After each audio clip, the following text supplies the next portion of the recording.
Il y a 2 ans, j'ai acheté un poteau, donc double IPN avec 2 interrupteurs, mais il y avait certaines choses qui n'étaient pas assez proches de la réalité, et donc j'ai décidé de le refaire. Et donc j'ai quand même récupéré des éléments tels que la console avec la chaise, ou sinon les isolateurs, ainsi que les interrupteurs. Je n'ai pas filmé l'intégralité du montage du poteau, mais vous verrez quand même l'assemblage du double IPN en vidéo. Et puis après, avec diverses photos, je vous montrerai un petit peu comment j'ai fait certaines pièces. Alors, petite présentation rapide du projet sur le réseau. Alors, on voit sur la photo ici que j'ai au même niveau 2 aiguillages, ce qui fait que je me retrouve avec ma ligne principale, plus un départ de ligne et une fin de ligne au niveau de la caténaire. Au nord de Lyon, donc nous sommes ici à Satonécan, j'ai pris en photo ce poteau qui correspondait à ce que je recherchais, c'est-à-dire un double IPN avec 2 boîtiers SCR78 plus les 2 interrupteurs. Nous voyons sur cette photo qu'il n'y a qu'un seul fil conducteur entre l'interrupteur et la caténaire.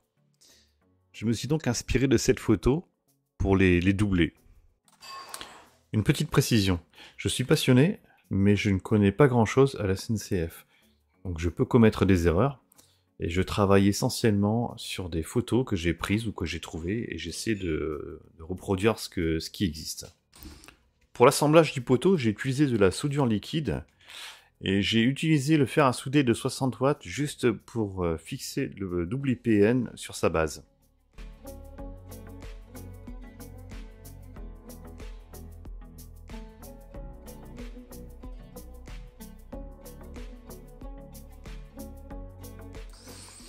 Il faut rendre à César ce qui appartient à César, et je remercie Gérard Babin qui monte de magnifiques poteaux de caténaire de m'avoir donné cette astuce avec l'utilisation d'une plaque d'aluminium. J'ai dessiné le poteau sur du papier millimétré afin de pouvoir positionner correctement les entretoises. Si je prends la troisième en partant par le haut, il y a une petite précaution à prendre, c'est de ne pas la placer trop près du rectangle rouge ici qui matérialise la console. Pour assembler les 2 IPN, j'ai débité 2 lamelles dans des feuilles d'aluminium. Donc elles font 6 mm de large et 2 mm d'épaisseur pour l'une et 0,5 pour l'autre. Et pour venir à fleur, j'utilise une lamelle que j'ai récupérée d'un kit CJ Model que l'on voit ici. J'ai inséré les 3 lamelles dans le creux de l'IPN. Je vais vérifier la perpendicularité. Et puis je vais pouvoir commencer à souder les entretoises qui font 3 mm par 3. Je soude les entretoises de chaque côté, puis tout doucement je viens faire coulisser les lamelles d'aluminium vers le bas du poteau.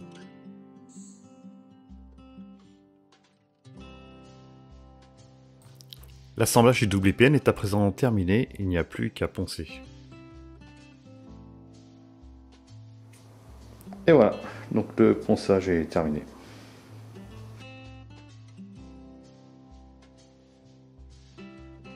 Pour la fixation du poteau au plan de roulement, j'utilise des vis en laiton. Donc ce que vous voyez en photo, c'est 16 mm, mais sur les prochaines, je prendrai plutôt du 20 mm pour un diamètre de 2,5 mm. J'ai découpé un morceau dans mon laiton de 2 par 6, un petit peu plus long que la longueur finale, de manière à pouvoir l'ajuster avec une disqueuse. Puis je perce au diamètre des vis et je fraise la tête. J'étame ensuite la partie fraisée, puis je mets en place sur une planche mon petit morceau de laiton avec les 2 vis. Et je chauffe ensuite avec un fer à souder pour les mettre en place. Je positionne avec une troisième main l'IPN et je le soude sur le pied. Mes 4 profilés de 2 mm par 1, donc 2 de chaque côté, sont en place et nous voyons que celui du haut, les 2 du haut, sont très proches des entretoises. Pour souder une pièce qui est très proche d'une pièce déjà en place, j'utilise une astuce de Gérard Babin qui est de prendre de l'argile et de la mettre sur la pièce qui est déjà en place. Et comme ça, l'argile va capter la chaleur du fer à souder et éviter que la pièce ne se dessoude.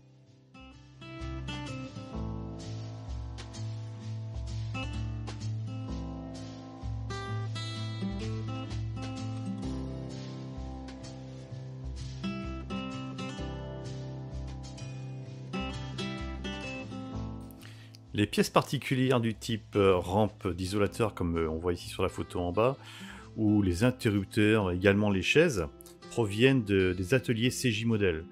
Mais depuis pas mal de temps, on n'a plus de nouvelles et les produits se font de plus en plus rares. Nous voyons ici que sur la console initiale, il n'y avait que 2 rampes d'isolateur. Mais je souhaitais avoir quelque chose qui ressemble plus à ce que l'on voit ici.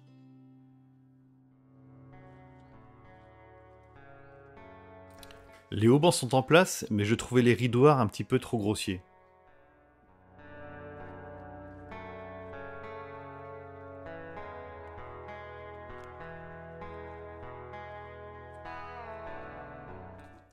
Je les ai donc refaits en utilisant cette méthode.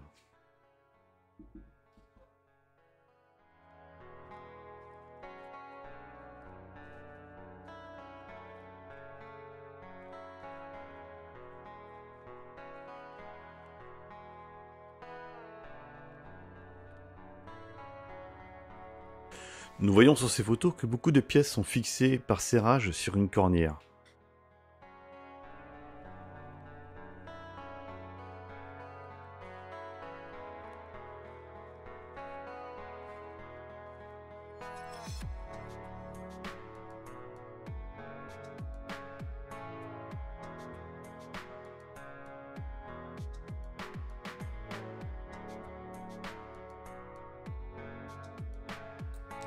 Et bien voilà, donc un peu plus de 340 pièces soudées entre elles et le poteau est terminé.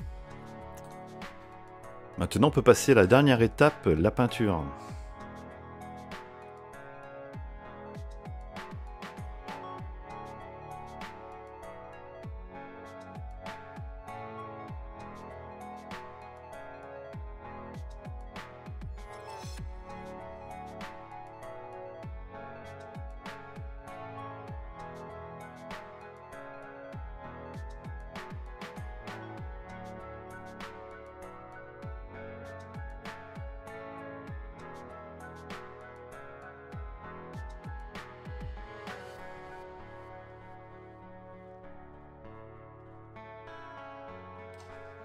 Concernant la peinture des isolateurs, je les ai peints en beige, mais on voit ici sur la photo qu'on est plutôt dans les tons gris clair. Et concernant la couleur du disque, je vous laisse le choix, sachant que l'idéal serait d'avoir des isolateurs en résine, de manière à retrouver cette couleur verte translucide.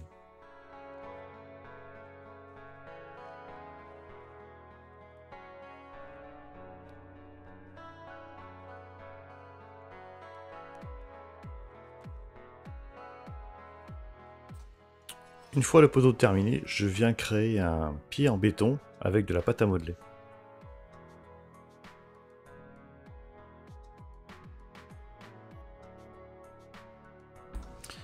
Et bien voilà, donc j'espère que cette vidéo vous a plu, vous a peut-être donné des idées.